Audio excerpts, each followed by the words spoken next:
চিংড়ি শুটকি দিয়ে মরিচ কলা দিব আর সাথে ডিম দিয়ে ডাল দিয়ে রান্না করব। এখানে চিংড়ি শুটকি নিয়ে নিলাম, এখন একটু ভেজে নেব। এখানে ডাল সিদ্ধ করে নিছি আগেই।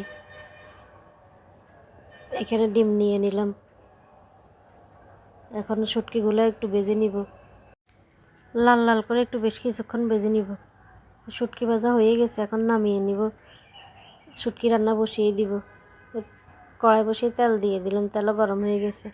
বেশ খানিকটা পেঁয়াজ দিয়ে এখন কিছুক্ষণ ভেজে নিব। এই পেঁয়াজগুলো একটু কাঁচা ভাব চলে গেছে, দিয়ে দিলাম বেশ খানিকটা রসুন, হলুদের গুঁড়া। একটু জাল জাল করে রান্না করব, যেহেতু মরিচ কলা। বেশ খানিকটা মরিচের গুঁড়া দিলাম, একটু লবণ দিলাম। এখন ভালোভাবে কষিয়ে নিব। আসসালামু আলাইকুম, সবাই কেমন আছেন? আলহামদুলিল্লাহ, আমরা ভালো আছি। মশলা কষানো হয়ে গেছে, একটু পানি দিয়ে বেশ কিছুক্ষণ জাল করে নিলাম। এখন শুটকিগুলো দিয়ে দিব, শুটকি দিয়ে একটু ভালোভাবে মিক্স করে নিলাম।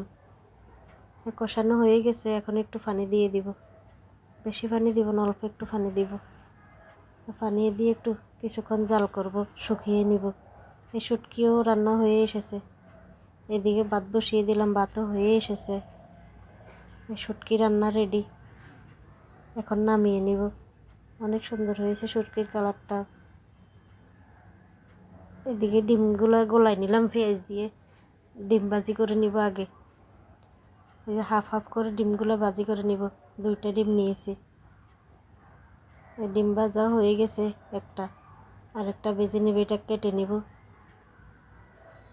আজকে এভাবে রান্না করব, এভাবে রান্না করলে মজা লাগে খেতে।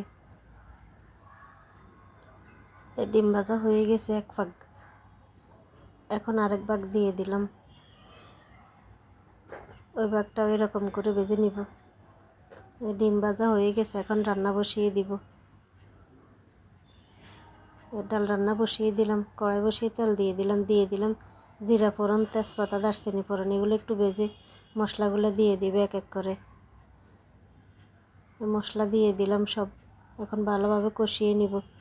মশলা কষানো হয়ে গেছে, এখন পানি দিয়ে দিব। বেশ খানিকটাই পানি দিব, আর পানি দিব না। পানিগুলো ভালোভাবে জাল করে নিব। এই যে পানি জাল হয়ে গেছে, এখন দিয়ে দিলাম ডালগুলা দিয়ে একটু বেশ কিছুক্ষণ মিক্স করে নিলাম। এদিকে ভাতও হয়ে এসেছে, এখন মাছ ধরতে দিয়ে দিব। এই যে মাছ ধরা হয়ে গেছে, ভাতের পাতিলটা উঠিয়ে একটু সেকা দিয়ে দিব। ভাত রান্না রেডি। এই ভাত রান্না হয়ে গেছে, ডালও হয়ে এসেছে। এই যে আরেকটু জাল করে ডিমগুলো দিয়ে দিব। অনেক সুন্দর হয়েছে। এভাবে ডাল রান্না করলে ভাত দিয়ে তো খাওয়া যায়, রুটি দিয়ে খাওয়া যায়, অনেক মজা লাগে খেতে। ডাল রান্না হয়ে গেছে, এখন ডিমগুলো দিয়ে দিব। ডিমগুলো দিয়ে একটু জাল করে নামিয়ে নিব। ডাল রান্না রেডি।